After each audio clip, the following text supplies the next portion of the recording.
Hello and welcome to Produced By.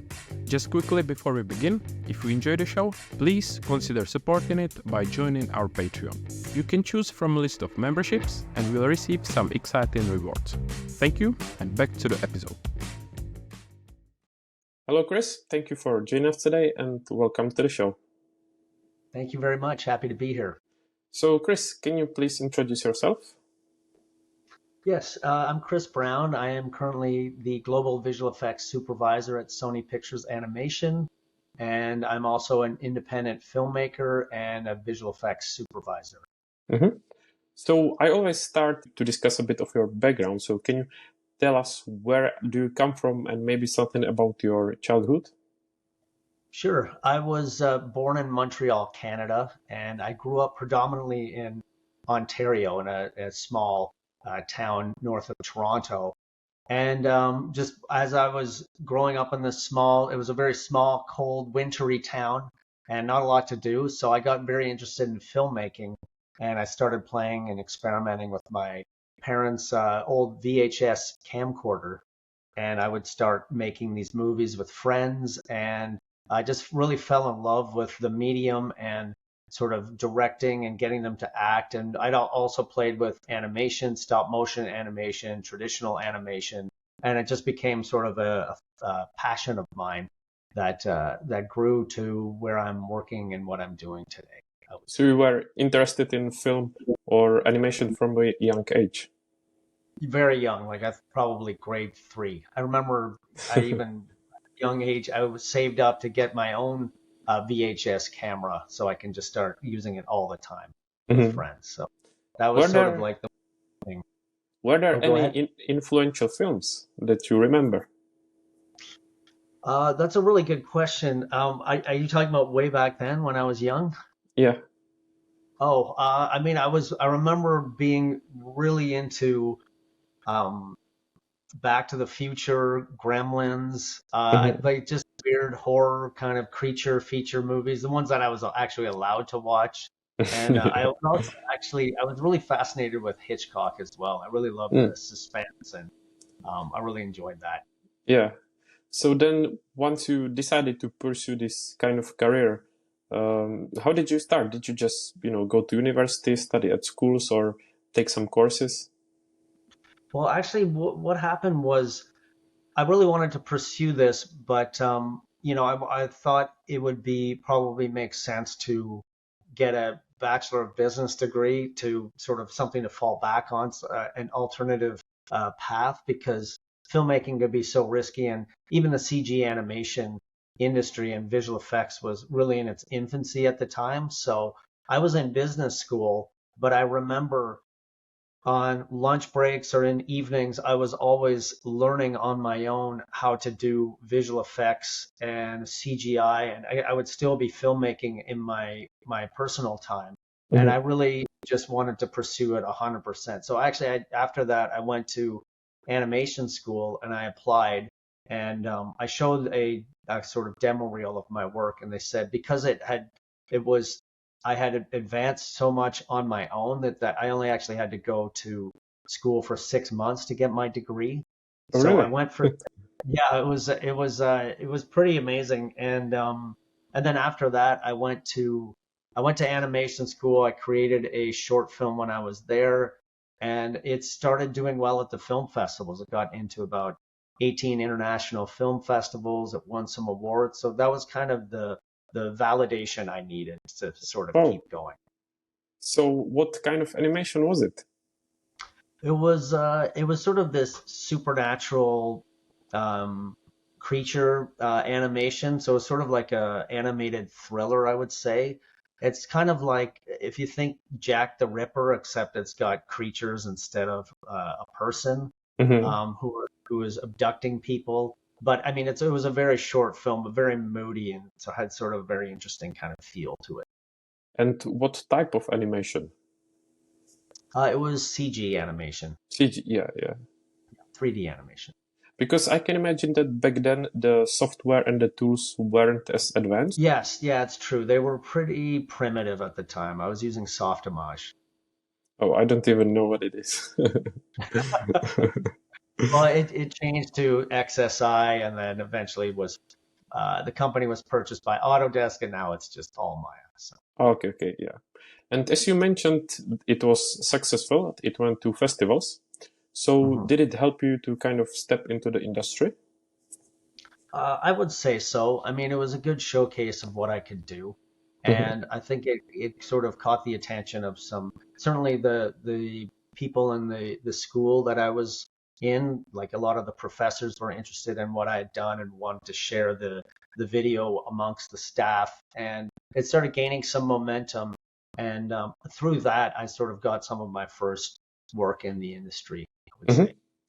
Yeah, because that is something that a lot of people struggle with, or when you are at university, it's quite hard to, start or how to get into the industry.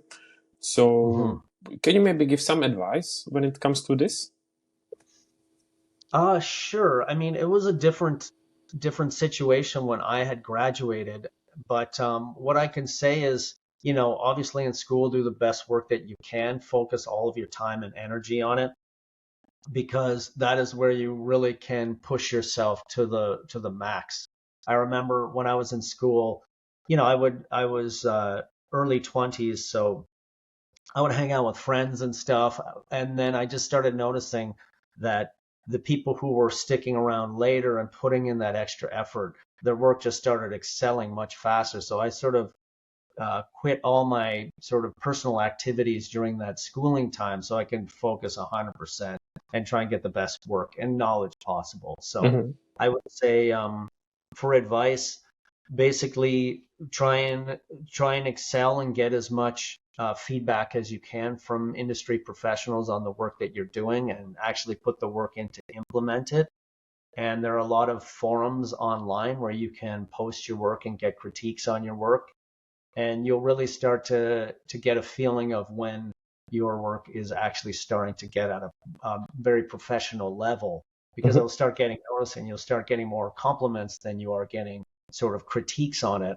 And I think by that point it's ready to start sending it out and applying. But then through this process of posting your work, you will be gaining a network in the industry, and some of those people can help you with your career as well. So that would probably be my advice. Hmm. One of the most frequent pieces of advice I've heard is networking and building connections. So it sounds like you can confirm that. Yeah, I mean it's a combination of things. I mean, it's the networking, but also having the work that you can showcase, that you Hmm. can provide. And also, if you become an expert at what you are doing, you can also offer advice to other people as well. So if you are posting, let's say you're an effects artist who has an incredible water simulation that you posted, people may ask you how you did it. You can provide a tutorial, and you become sort of an expert in it. So you have something to offer Hmm. other people you're networking with as well. Also, with the short film, was it all one-man show or did you have a crew? But the short film was entirely done myself. Oh, wow. So it's even more impressive. Thank you. Um, Yeah. Are you talking about the short from school or the yeah, recent one that I? the one from school.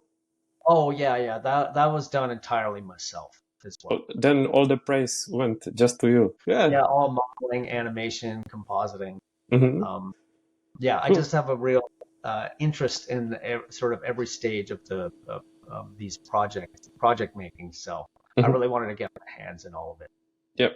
And then moving forward from there, did you then step into professional industry or what were the next steps? I did. I started getting, actually, it's funny. My one of my professors had a project for a gaming company that he had hired me onto. So this was very much a result of the short film that I had produced and gaining some interest. So I started working in games just a little bit, and then I moved into live action VFX, where I was working on some series work at a small boutique studio, and I eventually started my own company, VFX and animation studio. Wow, really? It sounds like quite a big step or challenge. So, how did you find it starting your own company? It was an interesting experience. So what happened was there was some freelance opportunities that came my way, and I decided to get an office in a post-production house that does mostly editing. So I sort of occupied some office space there that they had available, and I would do the freelance work. And as the work started growing, I would get more and more. So I would need additional support. So I would hire people, usually people that I went to school with, and we would do the projects and deliver them. And then, of course, we need bigger space and more computers. And we eventually grew to about 40 employees. And we Oh. had an entire floor in downtown Vancouver that we Mhm. worked from. And we were in business for about 9 years. Wow, that's I wasn't expecting that. That sounds like a big and successful business. Yeah, it was did really well. We had a lot of coverage and we had a lot of publicity. We were on the cover on some business magazines. We had a lot of coverage in entertainment magazines as well with the work that we were doing. So it was it was an amazing experience. A lot of really hard work, but extremely rewarding at the same time. Hmm. So what happened with the company then? Is it still around? No, not currently. Well, I mean, I guess it still exists as a sort of a proprietary ship with myself, but the company doesn't exist. I mean, I sort of left it maybe about 15 years ago, I would say, maybe a little more, but yeah, I mean, it had a great run, but there was the big financial crash of the early 2000s that it was sort of a hard time for businesses in general, as you can imagine, and especially at the time our company was running, there wasn't any streamers. It was all like straight to broadcast Hmm. traditional television. So I think Netflix may have existed only as a DVD company that mailed DVDs to people, but this was it was a different time. But anyways, it was 9 years, so it was a good run, I would Yeah, say. it was back then when Blockbuster was around, I guess. Exactly. Yes. And you also mentioned that you were in Vancouver. So did you move to Vancouver? I heard that it's kind of hub for film and VFX. So is that why you moved there, or what was the reason?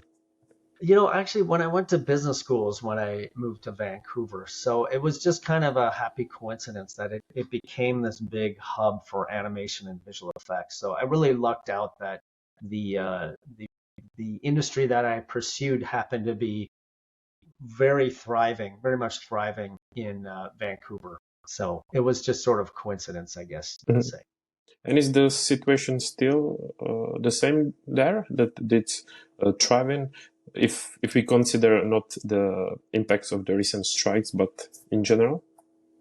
Yeah, I would definitely say in general it is doing very well. I was just up there recently and I visited about four studios and they Mm. both were packed with lots of work and lots of artists working there and it was a really great experience just to travel around and see how everyone was doing. Mhm. So moving from your own company, what were the next steps? Uh, after my after my company, I was offered a really great opportunity to work for Bardel Entertainment to head their CGI Mhm. productions. So I was kind of a head of CG position, and I joined the company when I was about 80 employees, and they had explosive growth at the time. So I joined when they had uh, a couple of animated series that they needed someone to help oversee. So, based on the success of that, I was also very much involved with building out their pipeline and doing hands-on look development tests for other projects that were potentially coming in. So, after I had completed these tests and landed these projects, it was up to me to help grow the studio and build out the pipeline and the workflows, and also make sure we hit the quality of what we were going for. So we grew from 80 to 500 employees to three Ooh. different locations. So it was a big undertaking, and I had the opportunity to be promoted to one of the heads of studio, Mm. but I was still always made sure I was very much involved with the artists and the hands-on work that we were doing. Mm. That's, yeah, that's impressive. And during these, not only this, but also starting your own company? I know you mentioned before that you actually studied business. So did you Hmm. find this business education helpful during this? Yeah, I would say definitely. I mean, it's interesting because when I was in business school, I was so passionate about working in film and visual effects and animation. And I did sort of gravitate towards that business side as well. So I was able to use both of those sets of skills. And it even plays out into the work that I'm doing today as well. There's Mhm. always sort of a certain level of business when you reach a certain level where you're overseeing so much of these productions that go on. But it sounded like you reached kind of top when you were in that company. So you didn't stay there. Was it because you wanted to be more creative, or what? What then? Well, actually, I mean, I was able to continue to be a very creatively involved head of CG because I've been so passionate about all aspects of the production that I really actually had positioned myself to be on the floor with the artists and to work with them and critique their work, in addition to building out the pipelines and meeting with clients and that sort of thing. What happened was, so I had been there for about 7 years, and one of the clients that we were working with was Dreamworks, and they had flown out to meet with me, and we had discussed an opportunity where they needed someone like myself to work directly at their studio headquarters in Los Angeles. So this was an opportunity I really considered, and I thought it was a good step. So I decided to move down to LA. So that's what brought me down here, and I Mm. started working with them directly on their productions. It sounds like work for one of the literary dream studios. As I said, spoke with some guests before, although they often mention Pixar. I think that DreamWorks is pretty much similar level and also such amazing studio. So what was it like working there? Oh, it was really fun. I mean, the talent of the people working there are just exceptional. So you just sort of feed off this energy and this knowledge when you're there. And I felt like what I had to contribute was very much appreciated as well. I did a lot of presentations on cinematography to the staff, and they really tried to incorporate what I was bringing to the table to many of their productions. And I had a lot of meetings with the creative executives as well, where we would go over ideas and with the executive producers. And then I really have a hand in implementing that on a shot by shot level and work with outsourced studios as well. So it Mhm. was just an incredible experience that I really loved. Are there any projects that you can mention that you worked on? I worked on a handful actually. They had when I started, we worked on the Fast and Furious animated series, which was Mhm. super fun. And then after that, I had been promoted to a position where I can help oversee a handful of the shows that were in production as well. So there was a Jurassic Park series, and I mean a whole bunch of other ones, some that haven't even been released yet. Mhm. Oh, well, yeah. And then after DreamWorks, you moved to another company? Yeah, so after DreamWorks, I was at DreamWorks for 5 years, and then I moved to where I'm currently at now, which is Sony Pictures Animation, where I'm the global VFX. Hmm. So, and I'm curious. After Global VFX, is there what's higher position after this one, if there is one? Well, there definitely is. I mean, there's VPs, there's executive directors. It goes all the way up, executives. And so, but I think in my current position, what I really like is I still get to be very much involved with the artists and what they're doing, and also the workflows on how we uh, we create the work that we do. Can you try to introduce your day to day? What does it look like? I understand it will differ, but to give us an idea. Well, I mean, some days I'll be in a screening room where we get to pull up the artist's work, sort of a sweatbox situation where you critique the work on the big screen and talk about either things that we're going for, ways to improve it, or just approve it if it's looking great, which it often does. And so that would be one part of my day. Another part would probably be meeting with the pipeline supervisor on different tools and workflows that we need to implement for the staff. Mm-hmm. Um, other parts of my day would involve meeting with the outsourced studios that we're working with and either critiquing the work that they're doing or helping creatively launch the next batch of shots or assets that they're going to start working on as well. And then I often meet with our internal core team of CG artists to go over their work and also launch them on creative Mm-hmm. tasks, I guess you could say. Yeah. So is this kind of a role that when you were younger, as we discussed before, that you were dreaming or thinking about? Yeah, I mean, I was definitely fascinated with animation and visual effects, and being involved with it is definitely a big part of what was dreaming about. I mean, at the time it was more practical effects or pyrotechnics, but it has certainly evolved to this. So it's very, I would say it's very much aligned with the things that I really wanted to do as a kid, for sure, Mm-hmm. 100%. And with all your experience and such a, I'm sure, rich portfolio of projects, are you still challenged at work? Oh yeah, every day.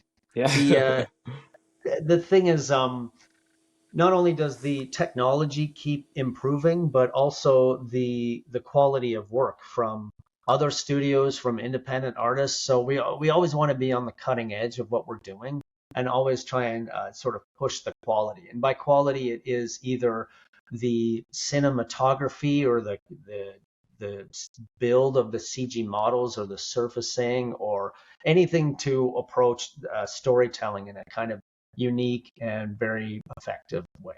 Mm-hmm. I can also imagine then person like you on such a high position must deal with a lot of pressure. So can you tell us how do you deal with that, or you know, just how do you approach the pressure? Yeah, I mean, I would say often I mean, if it's a massive task, I would say break it down into just bite-sized bits and break it down to what you can achieve in a day or the next day and have goals of, I mean, usually things are planned out very effectively on a schedule and you just make sure you hit those steps along the way. You know, it's good to keep the big picture in mind, but it's also important to hit the small steps as you Mm-hmm. go along. Ultimately, that leads to the final goal. So as long as you're making that progress and you're staying on task, usually the pressure isn't as bad, I Mm-hmm. would say. Yeah. And before we move on to your personal project, is there or are there any projects that you enjoyed working on or for some reason are worth mentioning and you can tell us more about? hmm There was a feature film I worked on at Bardel that it was a great production. Selma Hayek was a producer on it, and it starred Liam Neeson. And it was this incredibly artistic and very interesting animated feature that was an independent film, so it was very art based.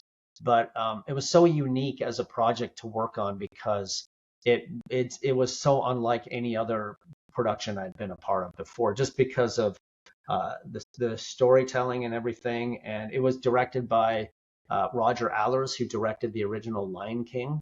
Mm-hmm. So it was just incredible to work with him and just to absorb his sort of artistic eye for what he was going for and how everything sort of fit into the story and the emotion and the characters and everything like that. So it was a really incredible learning experience, I would say. Did you enjoy the final result?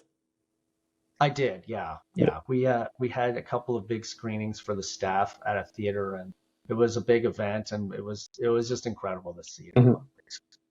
I will need to check it out. I think I haven't seen that. So moving on, we can discuss your personal project. So Chris, can you tell us why did you actually start with that? Well, I mean, since I was a kid, I was always interested in filmmaking and film directing. So that just feels like it's part of my blood. I feel like I have these projects that I get really excited about that I dream up, and I just have this urge to go out and create them. And I've done a handful of short films now, and this latest one was one that I really threw my passion and my energy into, and it was just such I felt it was a very compelling idea and story that I wanted to tell. It really surprises me that you have enough time for that. Well, I mean, like I said, it's all about breaking down what has to be accomplished on a day-by-day basis. So if you put in however much time you can devote to it, whether it's a couple hours in the evening or you get up early and put another hour in the morning, that's kind of how it's done. I also have a laptop that I take with me, so if I'm out with friends or whomever and I can put in a little bit of time in a cafe, I'll certainly do that as well. I think that's the mindset that more people should adopt, because we often have excuses that there is no time. But as you said, I think it's a perfect example, even if you do a little bit each day and then it adds up over time. Absolutely. Yeah. So is that something that you've been doing throughout your career, like working on side projects, or have you started recently?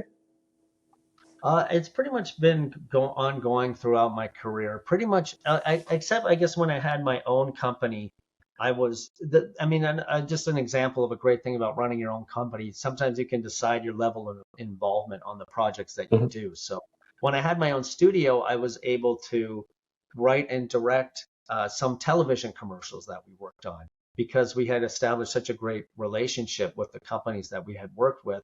They sort of gave us that trust. So I was fulfilling that need when I had my own studio. But looking back, every company that I've worked for, I've been working on my own independent projects at the same time as well. So that's something that's just been ongoing that I just seem to keep doing. In fact, the day I finished this current project that I'm on, I started working on the next one. So that was, I certainly have that one in the works at the moment. And is it again one-man shows, or are you working with someone? We'll see how this new one goes, but up until now, it's been pretty much myself. Like this last production, I had about 200 visual effects shots. It was a live action film, but very VFX driven. Lots of CG robots and CGI, like VFX explosions and that kind of thing, virtual sets. And aside from the actors and like the music and sound design, I pretty much did everything myself. So I did all the camera work, I did all of the editing, all of the every aspect of the VFX, including the CGI, build, surfacing, rigging, everything, compositing, and all of like the Houdini pyrotechnic VFX as well. So can you maybe share a little introduction or description of the project, such as what type, the length, the name, and just to get an idea? Sure. The film, it's a sci-fi thriller called Pleroma. So that's Pleroma. And it is 10 minutes long. As mentioned, it has a lot of CGI. It has a lot of VFX in it, a lot of robots. And it's like I mentioned, a sci-fi thriller about a company that is very much reliant on their automated machines to run things. And eventually the machines turn on the human workers. And it's an amateur's prototype that got scrapped that sort of comes back and helps save the day. Spoiler alert. Helps, but it may or may not. We'll see. Spoiler alert. Yeah. If you want to boost your online presence, check out our digital marketing agency called Trailblazed. You can also enroll in our Skillshare course called The 10 Tips on How to Succeed in Your Creative Career, which was inspired by the podcast. Lastly, make sure to subscribe to our weekly newsletter called Creative Spotlight to stay up to date with the show and more. Links are in the show notes. Thanks. So has the short film actually been released, or have you released the trailer only? I've released the trailer online, but the film itself has been in about 13 international film festivals currently. So I can't release the film online until it's finished its film festival run.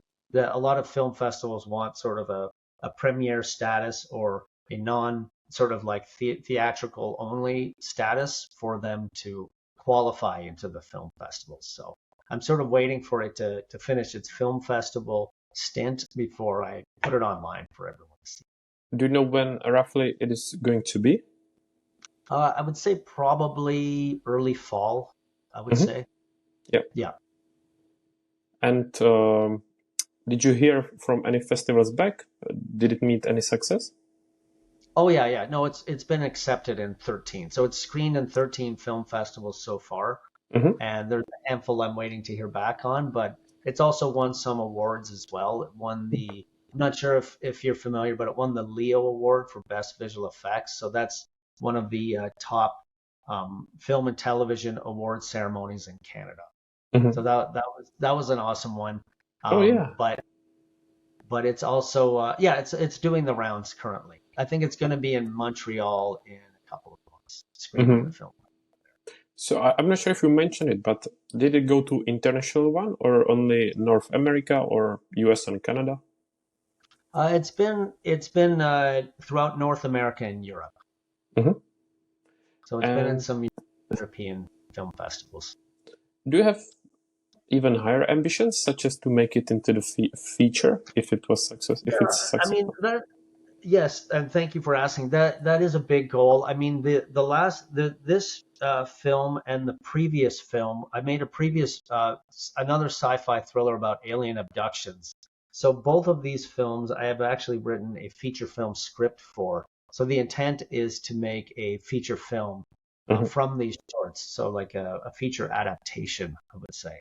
So that the shorts is not only a standalone film production, but also something I can take as a promotional piece of sort of look development for the feature films that I want to Hmm.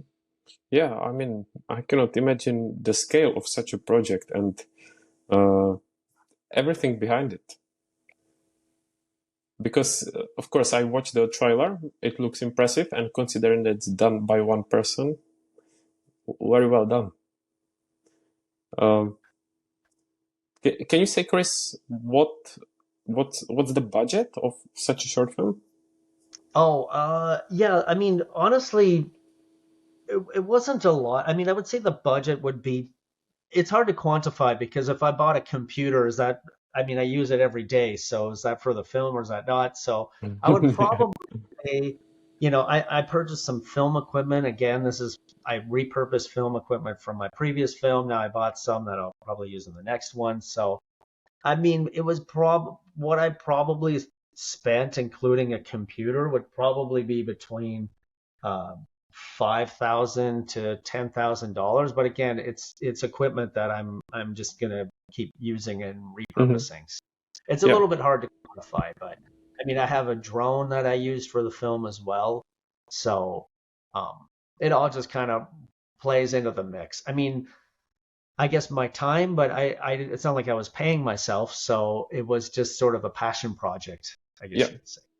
Yeah. And considering that you've been doing that along your regular job and life, how long did it take? This previous sci-fi flick I made during the pandemic, so probably about 2 years. Hmm. And again, that's just working evenings and weekends, and anytime I can fit in on around my day-to-day job. And is it from pre-production till finished project? I would say so. Yeah. Yeah. Hmm. Oh, that sounds awesome. Yeah. The idea about the story, is it something that you had in mind, let's say, for longer? Or do you sit down and start writing? Or what's the process like? This one particularly came to me sort of organically, I guess you could say. I was playing with ideas about machines and how they relate to humans and automation and being reliant on these things so much that you sort of lose your sort of power a little bit. So you're so dependent. And I was kind of playing with that idea as I was developing some robots, like some CGI creations and stuff like that. And then it just sort of organically came to me as I was kind of working on the CGI, I would say. Are there or were there any inspirations, such as well-known films or directors, artists? I would definitely say a big inspiration would be Neil Blomkamp with District 9. Oh yeah, it's a South American director and film, right? Oh, Exactly. South African. Sorry. South African. Yeah, Yeah. you're right. Yeah, no, I really like his film aesthetic because, like my film, it has this sort of very gritty sort of realism to it. It almost feels documentary style. And I really wanted to go with that because for me, it's really important is to convey this realism. You sort of lose the feeling that you're sitting and watching a movie that was perfectly put together, whereas if it feels sort of rough and dirty and organic, I really wanted to go for that realism. So Hmm. even with my Alien production that I did before this one, I had sort of a similar aesthetic to it. So I found the work that he's done very inspiring. Hmm. So is sci-fi your favorite genre then? Yeah, and I would even subcategorize that at least for my own filmmaking, I would say it's a gritty, real sci-fi is my favorite. Hmm. Like I like working with a current day feeling, but with one sci-fi element added to it, as opposed to out in space or on spaceships and that kind of thing. I tried to make it feel like everything is sort of very present day, except the robots are these new sort of sci-fi addition to the world that we live in. So to me, it Hmm. feels a lot more relatable that way. Yeah. And how did you handle the actual production? I can imagine that it must be super challenging being on set, filming, the whole day of filming, and to you as the person responsible for everything. So how was it? It was good. I mean, it was at one part. I mean, it's kind of stressful because I only have myself to rely on. So if there's any kind of trouble with the equipment, I had to figure it out right there on set. So I was pretty much a production person of one, Hmm. as well as sound and all of that. So I felt like I had to become an expert in each little aspect of filmmaking in order to pull it off. But in the same sense, because it was such a small, like just a crew of me, if I can get the actors together, I can literally just throw a shoot together at any given moment if we needed to go out and capture something that I wanted to add. So keeping it lean also freed me up a little bit as well, so I could experiment a little more and find some interesting locations without having to worry about a huge crew or anything like that. So it really helped with the whole run and gun sort of renegade filmmaker type thing. Hmm. Can you say how many days of production was it then? That is a really good question. I would probably say maybe around 2 weeks. Were there any particular challenges that you had to face? I'm sure that there Uh, were many, but something that stood out. sure. And in terms of the production or the VFX? You can say both. Okay. So one particular challenge was we shot in a very interesting location. It was in Canada's particle nuclear uh, physics laboratory. So this was an incredible nuclear physics lab where they have this unbelievable equipment. Just being there, you feel like you're in a sci-fi movie. Like Mm. you don't even need a set dress. It's just these unbelievable, massive machines, and you have scientists with lab coats and clipboards taking details down in information, and just wires and tubes and like fog just pouring out everywhere. Like you really feel like you're on in a sci-fi set. So It's like a the perfect location. it is a perfect location. The I mean, honestly, you can point your camera anywhere, and it was just amazing. Mhm. The challenge was they only let us they almost never let anyone do any kind of filmmaking there ever. And the reason is because, as you can imagine, the sensitive nature of the equipment, it's also dangerous and it's very disruptive for the scientists working there. But I had a relationship with this laboratory from way back when I had my own company. They're actually a client, and we Mhm. did some CGI particle simulations for them so that allowed them to sort of demonstrate visually the work that they were doing. So because of this relationship, they allowed me to go film there. The only catch was I was only allowed to film there one day. So there was a humongous amount of pressure to Mm. try and capture everything possible in that one day. So that was a particular challenge. They also scanned you for radiation when you come in and leave as well. So Mhm. if you know, so you can't even be in there for that long. But thankfully, I was able to shoot as much as I possibly could, and then everything beyond that, I actually had to rebuild and CG some of those environments and shoot those virtually. So that as well was quite a challenge. You answered my question. I was about to ask, how did you get there? How did you get the permission? Oh yeah, yeah. No, it was a lot of begging and pleading, and they agreed. So, did you actually use any green screen in the end? No, I didn't use green screen. I just feel, and here's an advantage of being the VFX soup and the filmmaker, like the film director, is you can shoot things in a way that can accomplish what you need, and you can do it very economically, and you can know where to put the most amount of work and sort of uh, capture exactly what you need. So I was able to capture in a way that I didn't have to do much green screen or rotoing, but Mhm. I did have entirely virtual environments and sometimes virtual digital doubles in it as well, which was very complicated. But once all of that was built, I was literally able to go into this CGI environment and shoot new sequences and put new shots together that help sort of add what I wasn't able to shoot on location. So it actually turned into a huge advantage once everything was built. Of course, the work had to go into building it, but once it was there, it was very freeing to Mhm. add additional sequences. Yeah.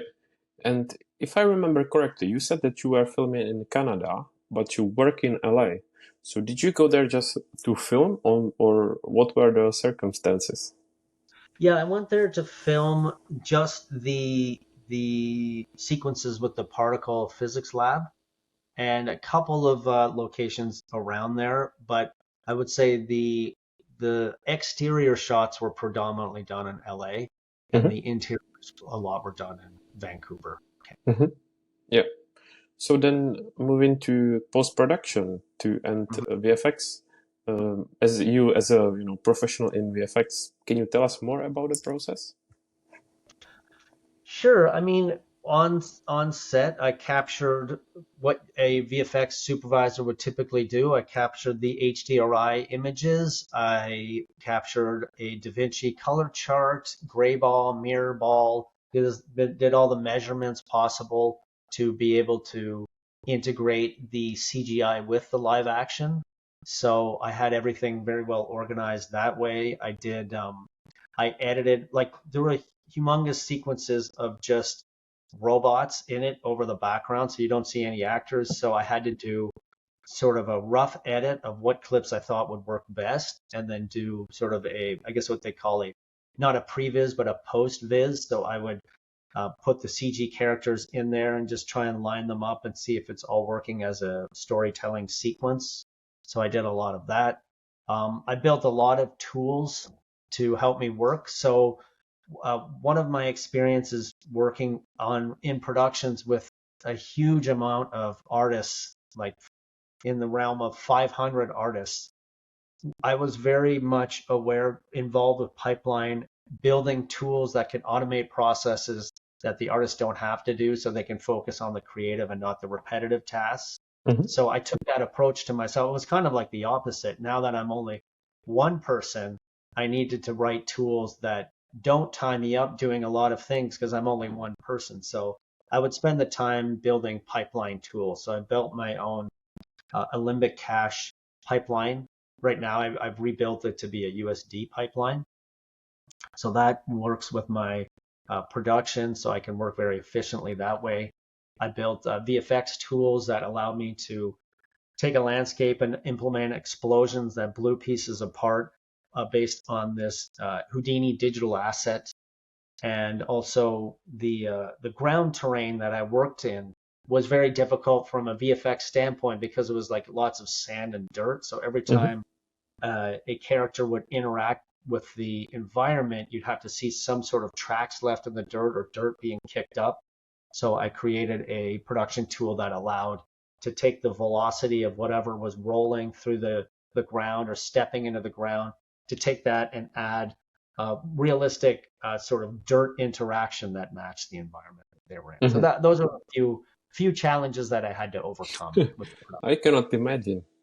And when building all these tools, is that something that you built and you have future projects in mind, such as you build it and you can reuse it later on, or is it just built for this specific project and it's done? No, I could absolutely use it for future projects. In fact, I've done demonstrations with some of the tools that I've built, and I've had other productions like request it for their studio. So I've provided some of these tools for other people's productions to work with. Oh, wow. So it's been pretty effective just as pipeline tools in general. So Mm-hmm. I'll often post breakdown videos on how I accomplish certain things, and if people are interested, I'm happy to help out. Mm-hmm. Yeah.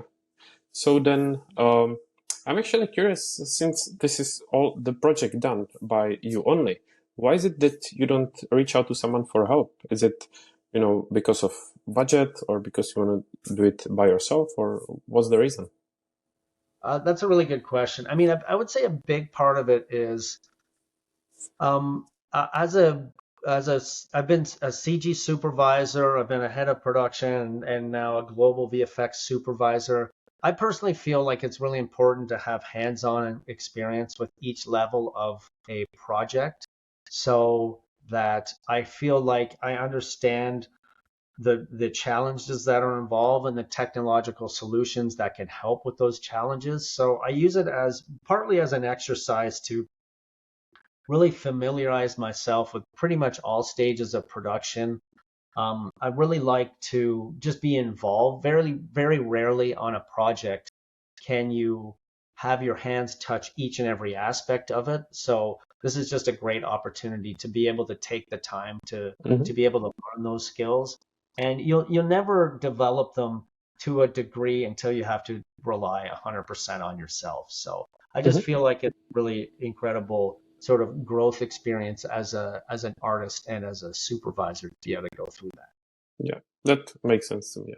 What's then the part that you enjoyed the most? Is that actually VFX or something different? That's a good question. I would probably say on set. I really enjoy working with actors and staging my shots. But I mean, to be honest, when you're there, you keep fantasizing of how great it's going to cut together.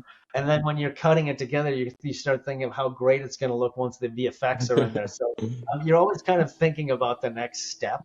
And I really love all aspects of it. So, it all depends on what I'm working on that day, I would say. But it certainly is fun being out there and being on set and staging your shots and seeing it play out is such an awesome experience. And don't you then have temptation to move from VFX career to working on set? Well, I've worked on set as a VFX soup, so yeah, I definitely see the appeal to that, and certainly as a director as well. I mean, that's a big goal is to create one of these short films as a feature that I can be directing on set. So very much interested in that. But yeah, I was wondering if, hopefully you were making the feature film in the end. What will be your role if you were director, or if you would try to micromanage more steps? Because it will be obviously hard since it's kind of your child. I would probably say, I mean, on a production that would be a full feature, obviously I would be working with a team of artists, VFX artists on set, DP, cinematographer, all of that sort of thing. So I would, of course, be working with a bigger team. I would my number one goal would be to be the film director on the production, and then probably VFX supervisor. And I really appreciate what the director of Godzilla -1 was able to accomplish, because he was the director and VFX supervisor. And I think that was just such an incredible feat that I would love to take on as well for myself. I haven't seen the film yet, but from what I read, the budget was really low if you consider quality, right? Absolutely. I think I heard the budget was around 15 to 20 million, but don't quote me on that. Hmm. But for what they were able to put into the production was incredible. I mean, it looked like a few hundred million. So Hmm. it was, and not only that, the storytelling was so fantastic. The characters, the directing, it was such a full filmmaking, movie going experience to see that film. So I'd highly recommend it. But it also, what I feel opens the door to other VFX supervisor slash directors to be considered, because when you're directing and with a firm understanding of VFX, there's so much you can bring to the table that you can make a production of a uh, smaller budget seem much larger. I mean, Hmm. I'll give you an example. For my short film, it's only 10 minutes long, and I had a screening at Sony with one of the head of visual effects for the um, live action side of Sony Pictures Entertainment. And Hmm. the feedback I got was that the budget for the VFX of the 10 minutes looked like it could have been around $2 to $4 million. And I did all of it myself. So I feel like in the right hands, a film director can bring a lot of value to the project from a VFX and budgetary standpoint. I was also surprised when I asked you about the budget. It was so low. I wasn't expecting it. Hmm. Yeah, I mean, for a personal project, it felt like a good chunk of money, but yeah, no, it's again, just because it all came down to just me. So, I kind of just did everything myself, to be honest. Hmm. So that what kept it in that range. And as you worked on it just by yourself, don't you kind of suffer from perfectionism? Because I can imagine that you try to make it better and better and never finish. So do you suffer from this, or did you say finished and it was done? I feel like there are times when it's like that. I would say the thing you have to worry about more is just accepting it when it can be better because you've worked so long on it. So it's a delicate balance, and that's often when I get other people in the industry who I know to sort of give their critique on it. So I had someone that I know who was worked in visual effects at MPC, and I would send him shots periodically that he would critique or say, sometimes I would say, okay, I got all this dirt and damage on the robot, and I did 5 different versions of it, and I could not decide which one I liked best. So I would send it to him, and he would Mhm. say what he thought, and I got a lot of really great feedback that way. So I think sort of getting some fresh eyes on it really helps. Mhm. And yeah, yeah. So that's pretty much, and perfectionism. Sure, at some point you just want to move on from a shot. So there's that. Well, Yeah. And when it comes to festivals and mhm. presenting your films for festivals, what is it actually like? Because I can imagine there must be huge competition. So how easy or how hard is it to get your film there and to get it screened in front of the eyes of those people? I would say it's quite difficult, to be honest. Like you said, there's a ton of competition, and a sci-fi film about robots isn't usually, I would say, film festival bait. They usually have much more sort of more dramatic uh, art house type films that they Mhm. usually tend to screen, and they sort of consider big action robot thrillers kind of more like you can go see that in Hollywood. So that it can be a challenge. So you got to find the right film festival that's interested in screening that type of work. Even though I feel like my film has a lot of character depth to it and emotion. Um, so yeah, I would say the process of applying is actually incredibly easy because you use a website called Film Freeway where you upload your film, your trailer, and a synopsis, and it's very easy they list pretty much almost all of the film festivals out there, which are hundreds, and you can just click submit on them, and you pay a small fee which adds up if you apply to a lot of film festivals. So my advice would be to just be very selective of the festivals that seem interested in the content that you've made and Mhm. are also festivals that are worthy. Like there's a lot of ones that are online festivals or small ones that no one's ever heard of. So I probably pay less attention to those ones and focus on some of the bigger ones. Yeah. And if we consider and hope for the best scenario that it would be successful to get featured, what happens then? Is it then up to you to reach out to studios, or do they reach out to you, or what is it like? Oh, to make it as a feature? Mm-hmm. Yeah, I mean, basically, it is. I'm fortunate to be working at Sony, so I'm able to reach out to some people through my contacts, but also the feature film script I co-wrote with a former executive producer at Dreamworks. His name is Tim Hedrick, and he has some contacts as well as myself that I've made throughout the industry that I've been reaching out to. Mm-hmm. But I mean, that's a difficult process, especially now. There's not a lot of productions being made. So it's Yeah. just about, like you said before, it's about networking and trying to sort of approach the right people and see what their interest level is. Mm-hmm. And do you do some kind of promotion with this short film? Because I saw on LinkedIn that you probably screened it somewhere or showed it somewhere. Yeah, I mean, I've, in addition to the film festivals, I've talked on different industry panels. So I'll be on a panel with other filmmakers where we'll talk about our filmmaking process. I've gone to different companies where I've presented the film and I've done a talk, and the employees are very interested in hearing about my process, either how it was made or how to get it out there or how to just come up with your own production. So there's that. I've also done some publicity as well. I've been in some industry related magazines and articles. So Mm-hmm. that helped get some exposure as well, definitely. And when you were writing a script, or even for this short film, did you have like specific actors in mind that would play the roles in the feature?